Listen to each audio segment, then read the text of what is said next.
Hello, Internet. I'm Dan. No. My turn. Oh, yeah.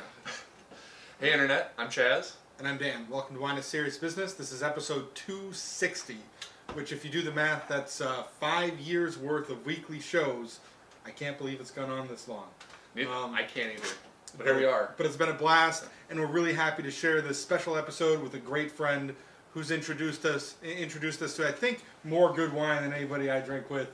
I appreciate that. Yeah, Ewald Moseler, the Riesling expert. He's introduced most of the great brands that of German Riesling that you've consumed to the United States, and we're here to talk about some more today. So why don't you tell us a little bit about what excites you about the recent vintages in Germany? Yeah. What didn't excite me very much is basically that the vintages was very small lately, you know. Sure. And but the good thing is, you know, with the small vintage, it was amazing quality. I mean, yes. We really didn't have a bad vintage anymore. 2010 was a great vintage with amazing fruit and amazing acidity. Mm-hmm. Then 2011 was a little bit softer vintage, but delicious to drink. And then we had 12, a very small vintage, but almost perfection of quality, you know, a great balance of fruit and acidity. And then 2013, another vintage with a little bit more higher acidity, but even smaller production. Yeah, and crazy small production. And 2014, but we don't have right now, but I'm very excited about it because I helped picking the grapes. So. That's been a long time, right? Exactly. Yeah. So that's very exciting. When we're tasting a range of vintages today, so why don't we talk about what's the first wine? Yeah, we brought something interesting today, and we are starting with the wine with a little bit age. You know, I know a lot of people think that white wine doesn't age, and so we will show this evening, you know, the opposite. You know, Excellent. This is a wine from 1993, and it is a vineyard from a neighbor town where I come from the town of Graacher and from the Himmelreich vineyard. And so that will be our first wine. This one comes from a very small, tiny estate. You have maybe 5-6 acres of vineyards, and so I was very happy to find that wine in Germany. So yeah, and it's a pretty famous vineyard, I think, too, right? Like it's not famous, big, but a lot of amazing wines coming out of there. Exactly, it's the town of Graacher. I don't know exactly, but around 500 population. That's amazing. And you have 2 vineyards, and one of them is Graacher Himmelreich, what translate as the Kingdom of Heaven of Graacher, and then the neighbor vineyard is the Graacher Dompropst. And so both of these vineyards are very high-rated vineyards. There is a third vineyard, but this particular vineyard is the Josefshöfer, what is a monopoly of the Kesselstadt estate. So Graacher have basically 3 vineyards, but 2 are owned by many wineries, and 1 is a monopoly vineyard. Okay. So, I didn't know about that either. I didn't know either. Cool. Yeah.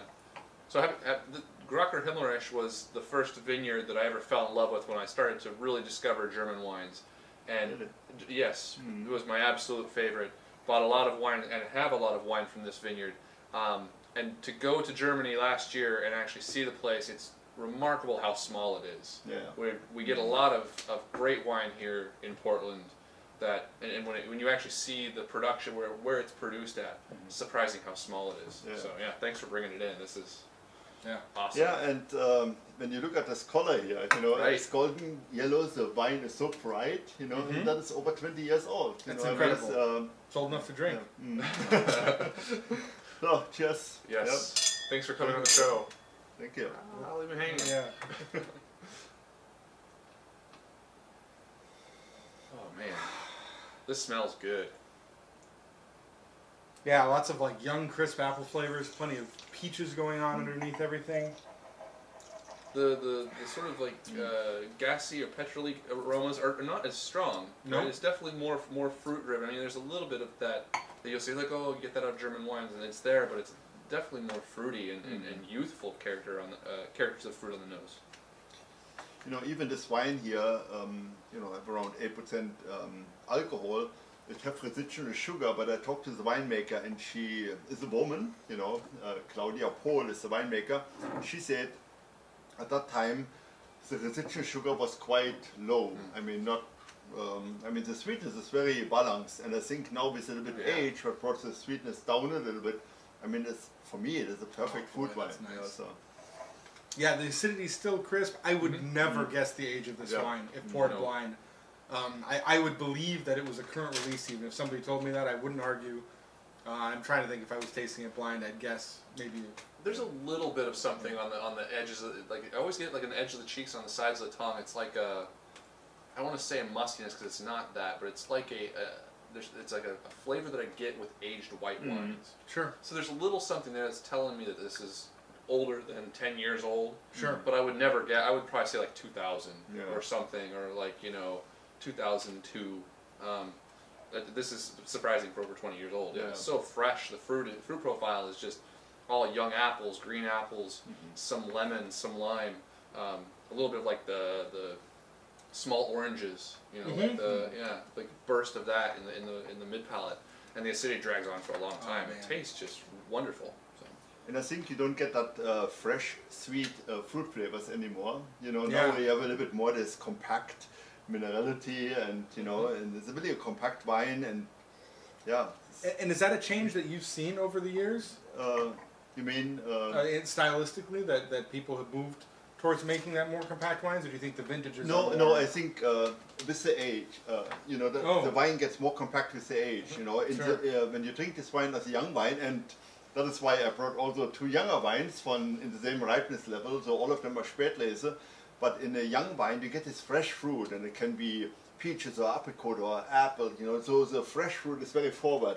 But then with the age, even the sweetness is still in the wine, but you don't feel it anymore. So everything comes together. The acidity and the fruit and everything gets so compact. And I think wine with a few years of age becomes a great food wine, even if it have some residual sugar. Right. Yeah. The residual sugar nearly can't be felt on this wine. Like typically that provides a good amount of weight in a young Riesling. It clings to your gums and your cheeks. The sweetness can be felt. The acid is totally there, keeping everything in check, and doesn't even feel that sweet. Yeah, you never find a Spätlese today that feels like this. Right. This is like even the crisper cabinets, I think. But, yeah, you talked about the acid. I went to a restaurant today, and Oregon winemaker and the restaurant owner, he said, the acid is really the backbone of the wine, Yes. And then when the wine have a little bit of sweetness and so, that gives the fat. And he said, a little bit fat is not wrong. There's nothing wrong with a little bit fat. But the backbone, you cannot manipulate it. You have to be strong. Fantastic. And you really, I think that's a good example. This wine here. Yeah, this is an example of a beautifully aged Riesling. Like really, really beautiful. Yeah, is this something that's available on the Portland market? Not at the moment, but in 3 months it will be available. So we're just in the process to bring this wine in, and so it will be available. Yeah, very exciting. Something very good to drink. Yeah. So, yeah, awesome. Yeah, very very compelling price from what I hear too. So, so keep your eyes open for it. Yeah, these labels, we were talking about that today too. These labels really stand out on the shelf. Yeah, I love the classic German labels. So this was, you said the estate's very small. When we were in Germany, there was a lot of like smaller homes, like just the cellar door, and then like the glass case out front with 3 or 4 wines. Is this one of those estates? Exactly. So cool. The winery is right on front here, and the label, there's the house. Oh, that's the house. Yeah. That's right when you walk from Graacher to Bernkastel. One of the last houses on the left there. Okay. So. And we're talking a small village. Yeah. I mean, you could branch off the main highway and you sort of walk a quarter mile and you've already walked. Yeah, through it's the like town. a neighborhood in Portland. Yeah, it's remarkable. So very cool. So shall we move on to the next wine? Yeah. Yes. So the next wine comes, one of my favorite estates, as you know, and you visit the estate, and but the wine comes from the same vineyard. Graacher Himmelreich, but now a little bit younger. This one is from 2012. Okay, and so you were saying this was near perfect vintage as far as quality level is concerned. exactly from the ripeness level. Right. I mean, it was a beautiful vintage. Unfortunately, it was very small production, and so the grapes had high ripeness level, and then at the same time a very good balanced acidity, not too high, not too low. So it's a wine with a lot of backbone, Sure. and you know, a great balance of sweetness and acidity. So it's a wine really that you can put away for a long time, and you know, I mean, even I would say, you know, the quality of this wine after 20 years, I mean, it is even higher than the one we just had from '93. Wow. You know, the vintage was more interesting, and you know, it's a great wine. So. Awesome. So Selbach-Oster was, I have a little bit of bias going into this because Selbach was the guy who really, that was the turning point. 2006, Graacher Himmelreich. Oh, really? Spätlese. Yeah, that was it. Yeah. That was the one that blew me We away. bought a lot of it. I've Yeah. changed a lot of people's opinions on Riesling with those bottles. So it Those was are exactly fantastic. that wine from 2006. Six, Yeah. yes. Yeah, it's cool stuff. And you've been working with Selbach for how many years now? Since 1987. So Yeah, that's pretty amazing. So closing in on 30 years. yeah, so that's my winery in my hometown, and I would say that Selbach is the number one winery in our hometown. I mean, from quality and effort and what he puts into wine.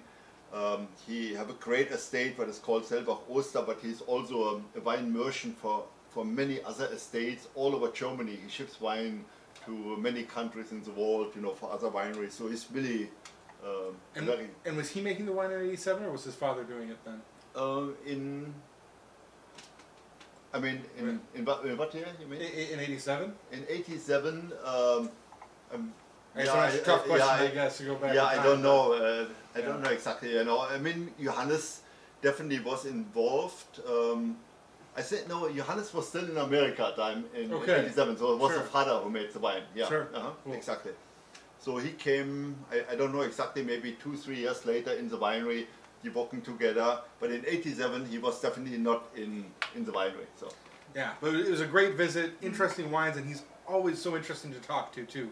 Yeah. He's, you know, Very like a lot nice of the man. guys that travel so much and do so much marketing, I think aren't spending as much time in the vineyards, but you can tell, like every time you talk to him, he's like, how the vines are doing, yeah. you know, what he's thinking about this year, and it's always, you know, definitely if you're in the area, try and make an appointment to taste it. It's a good time. Yeah, Johannes is really, I mean, he's a great winemaker. You know, he knows the detail of winemaking, but he also knows the world of wine, you know, because he travels all over, and he's really one of the most important people in Germany in the wine industry. So, Wow. yeah, Champion of Riesling. Yeah. cheers. So this wine, definitely far more open and just intense than the last wine, right? Like with intensity level will sort of die out with a little bit of age, but this is just tons of the aromatics are just explosive. Yeah. Stone fruit, like peach, like a little bit of peach, but some like pineapple, leading into like a ripe Honeycrisp apple. Like there's a lot going on in the nose. Smells very wonderful. Tastes very intense. The sweetness level here can be felt. There's good acid, but the sweetness level is far more, or feels at least far more. But that's also something that sort of declines with age, right? Exactly, Like, you know. the sweetness kind of compacts to the fruit, Yeah. and so, yeah. Anyway. Yeah, I would say, you know, first of all, a higher ripeness level. I mean, even both of them are Spätlese, but definitely the grapes was riper for this wine. You can feel it. It have a little bit more body. It have a little bit more to it. And then, what I said earlier with the young wine, you still get this fresh fruit flavor, Oh, you yeah. know, and that brings a little bit sweetness, but it is Taste is perfectly wonderful. balanced by acidity. So. This is so good. Man, I smell like a little bit of a fresh hay bale too. Yeah. I don't know if it, like a little like the dried grass, like on a summer day, Totally see that. really in there on the nose. But man, the complexity of the fruit is just fantastic here. It really pops up on the palate, and as it sits there evolving, you get all these different, like crisp fruit, riper fruit, juicy, peaches, pineapple, like you said. And the acidity keeps things really crisp and clean. All the way, you can drink this all day. And the other thing is, you know, I don't know you noticed that, you know, the tingling on the tongue is very elegant. Sometimes you get a wine, but it's very spritzy and, you know, and it's very rough. But here, it is almost like a fine champagne, very elegant little bubbles, you know. Yeah, and a little bit of texture, Yeah. right, a little bit of texture in the mouth. yeah, The feel of the wine overall is just wonderful. Like these wines are just so complex and elegant for the price point. It's just astonishing. Like one of the true last places where you can get like single vineyard special wines that have had a lot of care into them for like under $30, right? It's really remarkable. So yeah. I'm looking very forward to the 2014 vintage because all these vineyards, you know, I went and picked grapes 2014, so they must be good, you know. Yeah. The perfect eye for the best fruit. Yeah. that is so exciting when you've either like worked on a bottle line or worked in the vineyard or done something, You know. at the winery, and then you can remember the wine and see the wine, that Yeah. you know, share it with friends. It's always fun. But I can tell you one thing, you know, I mean, when I was 25 and I carried the grapes out of the vineyard, it was much easier than today just staying in the vineyard and picking grapes, you know. Yes. I had forgotten how steep these vineyards are. I mean, you know, some of them, and it must be my age, you know, I mean, I tried to go upwards, but I always was sliding down, you know. And I suppose, but living there too, you just learn to walk on it, It right? could Like, be, yeah. Yeah, extreme steep, you know. It's, Yeah. There are some photos online that really kind of give you an idea of what they're dealing with, but it is nothing to actually going there and seeing the place. It is unbelievably steep. Like Yeah. what would inspire people to plant grapes on these You know, and then cliffs? it's not designed for the people working on it either. It's just designed for the vines, right? Like Mind-boggling. stepping sideways or balanced weird yeah. every step of the way. So, what is our third wine? Yeah, we moved a vintage forward. Ah, yes. Yeah. And so this one is 2013. You know, 12 and 13, you could say that are similar vintages. I mean, both of them was very ripe vintages, and however, in 2013 you had even a little bit more higher acidity and a little lesser ripeness level. So this one, you know, similar but different, you know. Right. And this was when the first day we showed up in Germany, and Jerush and I kind of like left the B&B and just walked up into the vineyards. This was the first vineyard we walked through, and like people were like, "Oh, you walked through Zeltinger Sonnenuhr, right?" Like, no idea, but I was just absolutely jaw-dropping. It was jaw-droppingly beautiful while we were there. That was our first walk, Mosel walk. So yeah, I mean, when you taste the wine, you will see, you know, that I mean, maybe it's also the wine is 1 year younger, you know, Sure. but it shows a little bit lighter.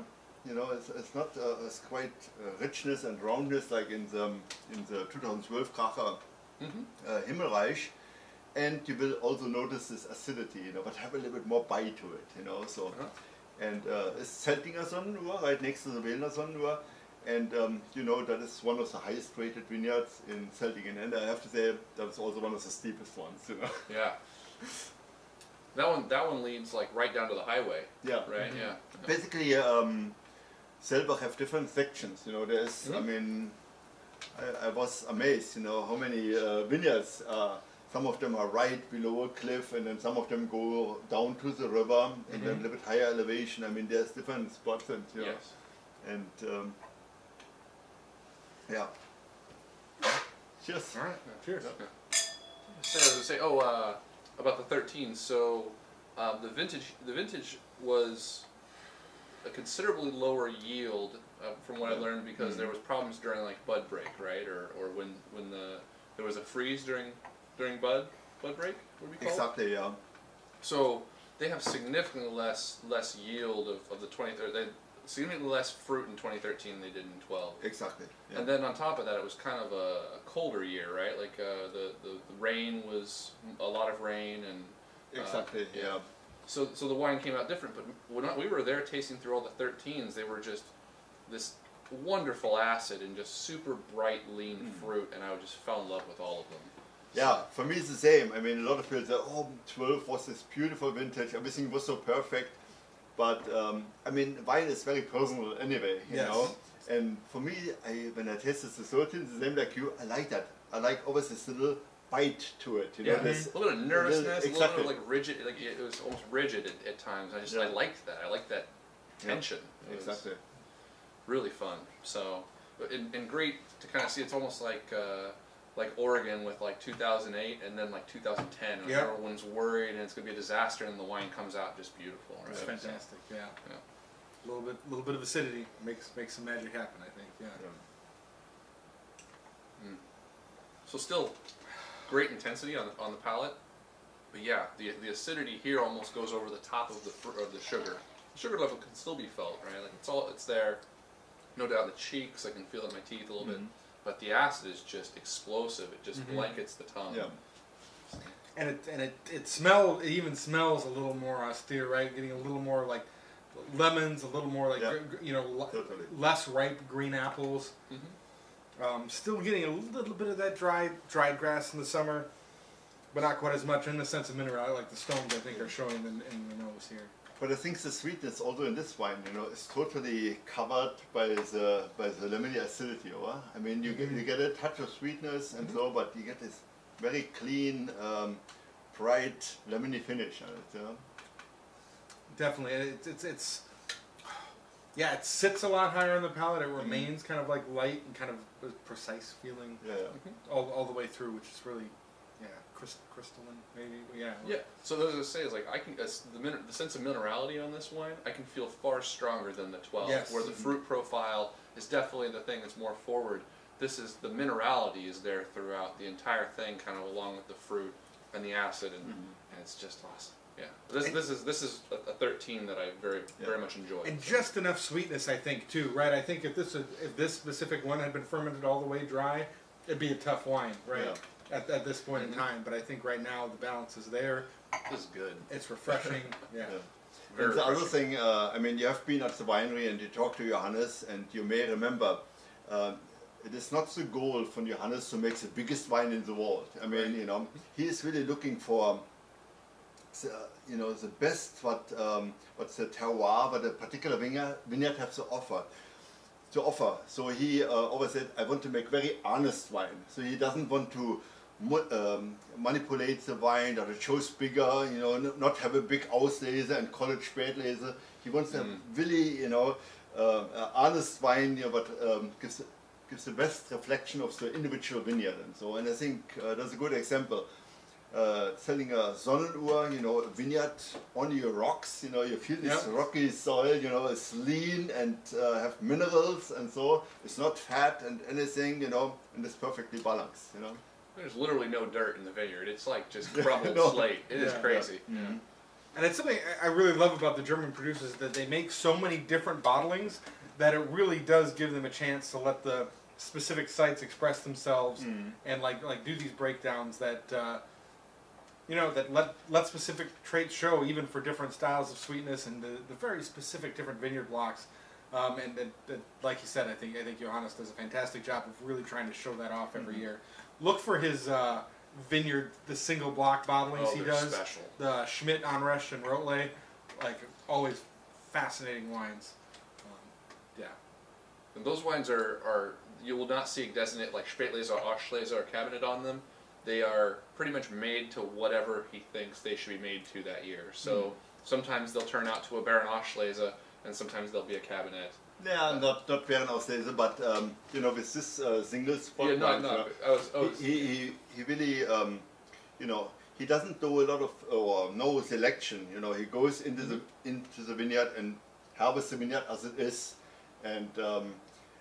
Johannes told me many times that his father said, if you want to get an expression of the terroir, you pick the vineyard as it is, and the single, it's not single vineyard, it's single parcel wines, Schmidt or Anrecht or Rotlei, that is really the best expression of an individual parcel terroir. So, seize the moment if you see it. And another project that Ewald's been working on for a while is he's going to be doing Mosel walks through the Mosel Valley. And you tried it. I tried it. It's fantastic. As you can see, he loves Riesling. He's very knowledgeable, right? This is the area he grew up in. So if you're interested in going over to the Mosel, definitely get in touch with him. We'll put your email address up in the episode so people can reach out. And why don't you talk a little bit about what you want to do with the Mosel walks? Yeah, I mean, the Mosel is an amazing place, you can... you know, there's 170 kilometers, so 100 miles, and there's also 100 little villages, you know. So you can, a few days, walk from one to another village, and in each village you find 50 or sometimes 100 wineries and so on. Yeah, it's remarkable. And it is an amazing trail, I have to say. I walked from Koblenz to Cochem, that are two major cities, and in 5 days, and I never had so a high feeling for a long time. I mean, even I come from that area, but I was walking, you know, sometimes on the river, then over the hill, and I came out of the forest, and I saw that valley in front of me, and it was just, I mean, I still get goosebumps, you know, thinking about it. And then you walk down the hill and you go to a winery and a bed and breakfast place. You talk to the winemaker and, you know, have a good meal, and it's just very enjoyable, you know. And there's so much texture on the land, right? There's so many hills and the river curves so much that it really is like every half mile it's a totally new view. Yes. You see completely different things, and and just to plug it again, like it's really a great opportunity to get in touch with them and get to visit these little producers that, you know, they're not in tourist books. No, right? no. Like you'd have a really hard time finding these places if you just went there on your own. So yeah, if you're thinking about going, send them an email, get in touch. Yep. Yeah. Moselwalk.com. Yeah. It is wine heaven, and if you love, it is. I mean, if you love Riesling, it is wine heaven. So it's fantastic. Yeah. And even if you don't, it'll probably make you love Riesling. Yeah, it's true. For It's everybody. very beautiful. Very I historic. was very happy that you came over and we could spend some time together. It was Yeah, really fun. me too. Yeah, me too. And I look forward to doing it again too. I'll definitely be back. So That's hopefully we'll have you back on the show as Yeah. well. This has been great. Thanks for sharing episode 260 with us. Yeah. And is there any question you'd like to ask the audience to wrap it up? No, but I would recommend to the audience, you know, if you drink Riesling every day and you do that for a very long time, you will be very old. It's good for your health. It's good for your health. Awesome. Thanks again, and we'll see you guys next week. Yes. Cheers.